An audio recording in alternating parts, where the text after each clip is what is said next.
Police സ്റ്റേഷനിലൊക്കെ നിനക്കൊക്കെ എന്താടി അവകാശം? ഇവിടെ അവകാശവും അധികാരവും എനിക്കാ. ഞാനാ പറയുന്നത്.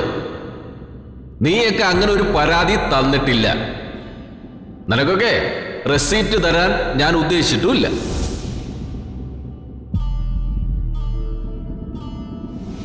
ഇറങ്ങടി പുറത്ത്. ഇറങ്ങാറില്ലടി പറഞ്ഞത്. പറ്റില്ല സർ, തന്ന പരാതിയുടെ റെസിപ്റ്റ് കിട്ടാതെ ഞങ്ങൾ ഇവിടെ നിന്ന് ഇറങ്ങില്ല. ഇറങ്ങാറില്ലടി പറഞ്ഞത്. അമ്മേ സർ, സർ നോ. എന്റെ അമ്മയൊന്നും ചെയ്യരുത്. മാറിക്കാൻ പറഞ്ഞില്ലേ? നീ ആരോടി? സർ അയ്യോ.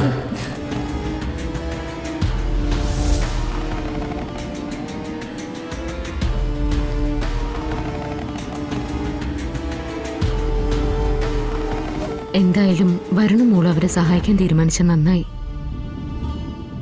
സമൂഹത്തിൽ ഒരുപാട് സ്ത്രീകൾ ഇത്തരം ചൂഷണങ്ങൾ അനുഭവിക്കുന്നുണ്ട്. അവർക്ക് പലപ്പോഴും ചോദിക്കാനും പറയാനോ ആരും കാണില്ല. അത് തന്നെയാ അവരെ ദ്രോഹിക്കുന്നവരുടെ ധൈര്യവും. ഫിദ, ഇവിടെ രണ്ടുണ്ട് കാര്യം. ആ പെൺകുട്ടിയെയും അവളുടെ അമ്മയെയും നമുക്ക് സഹായിക്കാനും പറ്റും. ഈ പ്രശ്നത്തിന് ആ കുഴപ്പക്കാരനായ സിയെ നമുക്ക് കൊടുക്കാനും പറ്റും. അത് ശരിയാണല്ലോ മോളെ.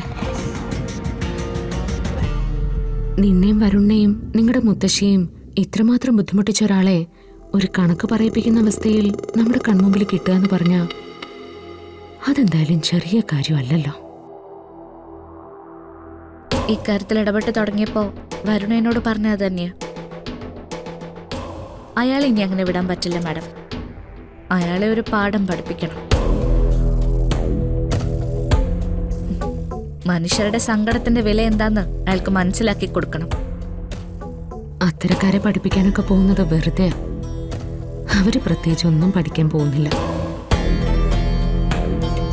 പിന്നെ അയാളോട് കൃത്യമായിട്ട് പകരം വീട്ടുകയാണെങ്കിൽ ഒളിഞ്ഞിരിക്കുന്ന ചില ശത്രുക്കൾ കൂടി ഒന്ന് പേടിക്കും. അതുകൊണ്ട് അയാളെ വെറുതെ വിടണ്ട. മോളെ രാധികെ, ഈ അവസരം ഭഗവാൻ കൃഷ്ണനായിട്ട് നിനക്ക് തന്നതാണെങ്കിലോ വിട്ടുകളയാൻ പാടുണ്ടോ? ഇല്ല മാഡം. വരുണും ഫിദ മാഡവും എൻ്റെ കൃഷ്ണനും ഈ 3 പേര് എൻ്റെ കൂടെ ഉണ്ടെങ്കിൽ ഈ പെൺകുട്ടിയുടെ കേസിന്റെ കാര്യത്തിൽ ആ സിയെ തോറ്റുപോകും. അയാളെ ഞങ്ങൾ മുട്ടുകുത്തിച്ചിരിക്കും. അങ്ങനെ കോൺഫിഡൻസോടുകൂടി പറ. എന്നിട്ട് അടി ഉറച്ചു നിന്നിട്ട് കഴിഞ്ഞ ദിവസം പറഞ്ഞ പോലെ ഫിദ മാഡം എനിക്കത് വേണോന്നങ്ങോട്ട് പറഞ്ഞേക്കണം. ഞാൻ കൂടെ തന്നെയുണ്ട്.